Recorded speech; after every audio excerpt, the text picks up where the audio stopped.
ಬ್ರಿಟಿಷಿನವರು ಇಂಡಿಯಾಕ್ಕೆ ಬರದಿದ್ದರೆ ನಾನು ಕುಪ್ಪಳ್ಳಿಯಲ್ಲಿ ಸಗಣಿ ತಟ್ಟಿಕೊಂಡು ಬ್ರಾಹ್ಮಣರ ಗದ್ದೆ ಉತ್ತುಕೊಂಡಿರುತ್ತಿದ್ದೆ. ಅವರೊಡನೆ ಕ್ರೈಸ್ತ ಮಿಷನರಿಗಳು ಬರದೇ ಇದ್ದಿದ್ದರೆ ನಾನು ಶ್ರೀರಾಮಾಯಣ ದರ್ಶನಂ ಬರೆದ ಕವಿಯಾಗಿರುತ್ತಿರಲಿಲ್ಲ. ವೈದಿಕರ ಮತಮೌಢ್ಯದ ಕೆಸರಲ್ಲಿ ಒದ್ದಾಡುವ ಮೂಢ ಶೂದ್ರ ಅಂದಿಯಾಗಿರುತ್ತಿದ್ದೆ.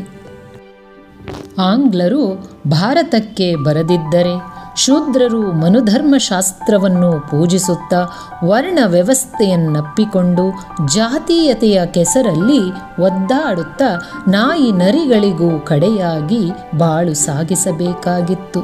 ಅಸ್ಪೃಶ್ಯತಾ ನಿವಾರಣೆಯ ಪ್ರಯತ್ನವೂ ಸಾಧ್ಯವಾಗುತ್ತಿರಲಿಲ್ಲ.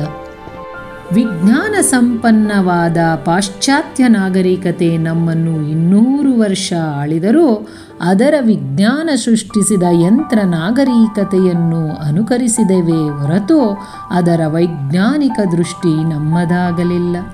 ಮತ್ತು ಆ ವೈಜ್ಞಾನಿಕ ದೃಷ್ಟಿಗೂ ತಾಯಿಬೇರಾದ ವೈಚಾರಿಕತೆಯನ್ನು ನಾವು ಮೈಗೂಡಿಸಿಕೊಳ್ಳಲಿಲ್ಲ. ಇನ್ನು ಮುಂದಾದರೂ ನಾವು ವೈಜ್ಞಾನಿಕ ದೃಷ್ಟಿಯ ಮತ್ತು ವೈಚಾರಿಕ ಬುದ್ಧಿಯ ನೆರವಿನಿಂದ ನಮ್ಮ ನಾಡಿನ ರಾಜಕೀಯ, ಸಾಮಾಜಿಕ ಮತ್ತು ಮತಧಾರ್ಮಿಕ ರಂಗಗಳನ್ನು ಪರಿಶೋಧಿಸದಿದ್ದರೆ ನಮಗೆ ಕೇಡು ತಪ್ಪದು.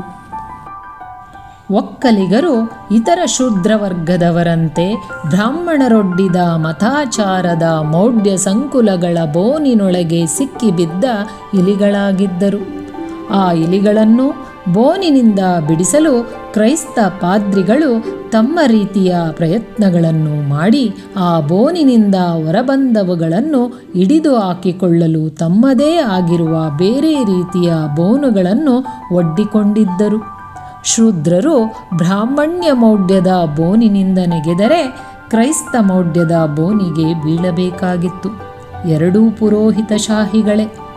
ಎರಡೂ ಪುರೋಹಿತಶಾಹಿಗಳು ಬೋನಿನೊಳಗೆ ಇಲಿಗಳನ್ನಾಕರ್ಷಿಸಲು ಇಡುತ್ತಿದ್ದ ತಿಂಡಿಗಳು ರೂಪದಲ್ಲಿ ಬೇರೆ ಬೇರೆಯಾಗಿದ್ದರೂ ಸ್ವರೂಪದಲ್ಲಿ ಒಂದೇ ತರಹದಾಗಿದ್ದವು.